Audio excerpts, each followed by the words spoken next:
मत्ती रचित सुसमाचार 27वां अध्याय। जब भोर हुई तो सब महायाजकों और लोगों के पुरनियों ने यीशु के मार डालने की सम्मति की और उन्होंने उसे बांधा और ले जाकर पिलातुस हाकिम के हाथ में सौंप दिया। जब उसके पकड़वाने वाले यहूदा ने देखा कि वह दोषी ठहराया गया है तो वह पछताया और वे 30 चांदी के सिक्के महायाजकों और पुरनियों के पास फेर लाया और कहा, मैंने निर्दोषी को घात के लिए पकड़वाकर पाप किया है। उन्होंने कहा, हमें क्या, तू ही जान।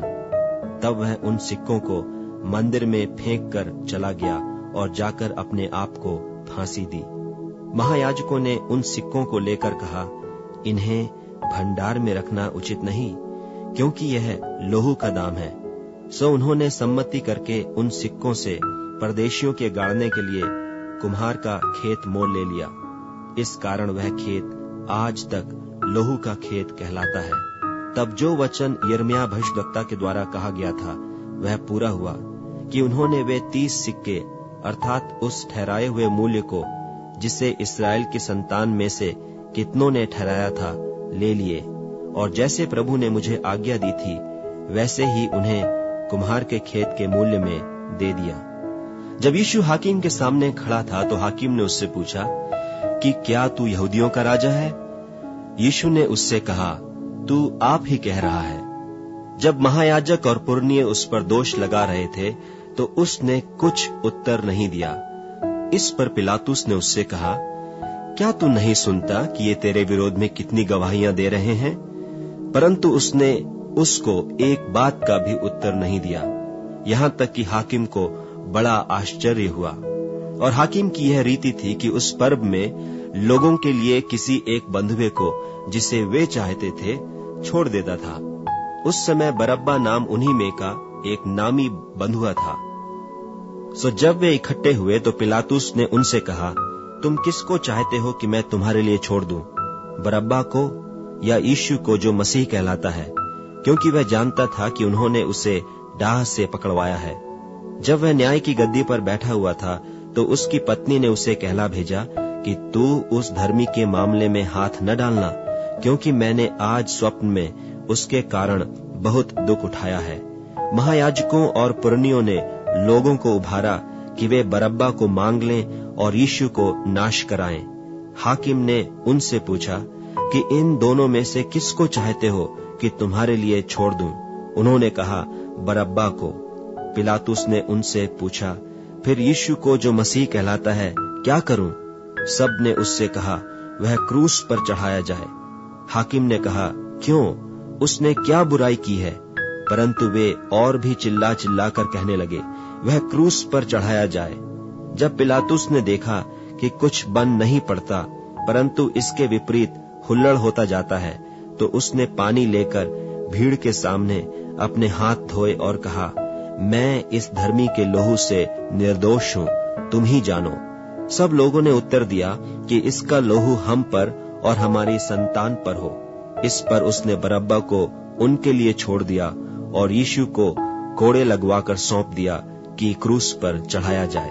तब हाकिम के सिपाहियों ने यीशु को किले में ले जाकर सारी पलटन उसके चहुं ओर इकट्ठी की और उसके कपड़े उतारकर उसे किरमिजी बागा पहनाया और कांटों का मुकुट गूंथ कर उसके सिर पर रखा और उसके दाहिने हाथ में सरकंडा दिया और उसके आगे घुटने टेक कर उसे ठट्ठे में उड़ाने लगे कि हे यहूदियों के राजा नमस्कार, और उस पर थूका और वही सरकंडा लेकर उसके सिर पर मारने लगे।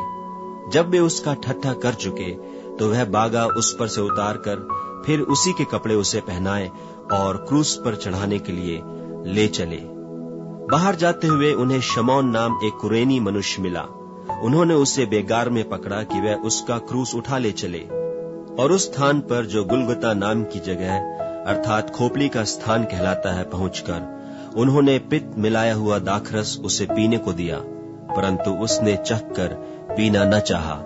तब उन्होंने उसे क्रूस पर चढ़ाया और चिट्ठियां डालकर उसके कपड़े बांट लिए और वहां बैठकर उसका पहरा देने लगे और उसका दोष पत्र उसके सिर के ऊपर लगाया कि यह यहूदियों का राजा यीशु है। तब उसके साथ 2 डाकू एक दाहिने और एक बाएं क्रूसों पर चढ़ाए गए, और आने जाने वाले सिर हिला हिला कर उसकी निंदा करते थे और यह कहते थे कि हे मंदिर के ढाने वाले और 3 दिन में बनाने वाले, अपने आप को तो बचा। यदि तू परमेश्वर का पुत्र है तो क्रूस पर से उतर आ। इसी रीति से महायाजक भी शास्त्रियों और पुरनियों समेत ठट्ठा कर करके कहते थे कि इसने औरों को बचाया और अपने आप को नहीं बचा सकता।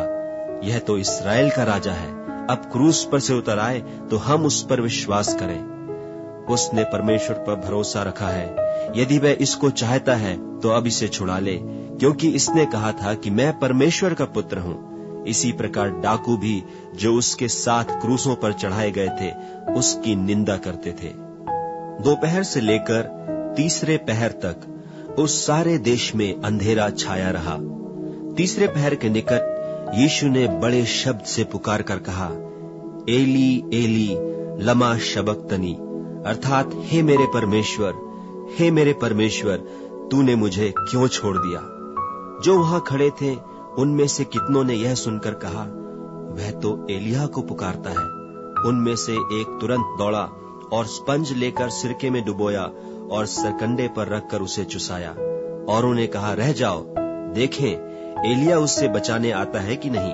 तब यीशु ने फिर बड़े शब्द से चिल्लाकर प्राण छोड़ दिए, और देखो मंदिर का पर्दा ऊपर से नीचे तक फटकर 2 टुकड़े हो गया, और धरती डोल गई, और चट्टानें तड़क गईं, और कब्रें खुल गईं, और सोए हुए पवित्र लोगों की बहुत लोथें जी उठीं। और उसके जी उठने के बाद वे कब्रों में से निकलकर पवित्र नगर में गए और बहुतों को दिखाई दिए। तब सूबेदार और जो उसके साथ यीशु का पहरा दे रहे थे भूइंडोल और जो कुछ हुआ था देखकर अत्यंत डर गए और कहा, सचमुच यह परमेश्वर का पुत्र था। वहां बहुत सी स्त्रियां जो गलील से यीशु की सेवा करती हुई उसके साथ आई थीं, दूर से यह देख रही थीं। उनमें मरियम मगदलीनी और याकूब और योसेस की माता मरियम और जब्दी के पुत्रों की माता थी। जब सांझ हुई तो यूसुफ नाम अरमतिया का एक धनी मनुष्य जो आप ही यीशु का चेला था आया। उसने पिलातुस के पास जाकर यीशु की लोथ मांगी। इस पर पिलातुस ने दे देने की आज्ञा दी। यूसुफ ने लोथ को लेकर उसे उज्जवल चादर में लपेटा और उसे अपनी नई कब्र में रखा जो उसने चट्टान में खुदवाई थी, और कब्र के द्वार पर बड़ा पत्थर लुढ़काकर चला गया। और मरियम मगदलीनी और दूसरी मरियम वहां कब्र के सामने बैठी थीं। दूसरे दिन जो तैयारी के दिन के बाद का दिन था, महायाजकों और फरीसियों ने पिलातुस के पास इकट्ठे होकर कहा, हे महाराज, हमें स्मरण है कि उस भरमाने वाले ने अपने जीते जी कहा था कि मैं 3 दिन के बाद जी उठूंगा। सो आज्ञा दे कि तीसरे दिन तक कब्र की रखवाली की जाए, ऐसा ना हो कि उसके चेले आकर उसे चुरा ले जाएं और लोगों से कहने लगे कि वह मरे हुओं में से जी उठा है। तब पिछला धोखा पहले से भी बुरा होगा। पिलातुस ने उनसे कहा, तुम्हारे पास पहरुए तो हैं, जाओ अपनी समझ के अनुसार रखवाली करो। सो वे पहरुओं को साथ लेकर गए और पत्थर पर मुहर लगाकर कब्र की रखवाली की।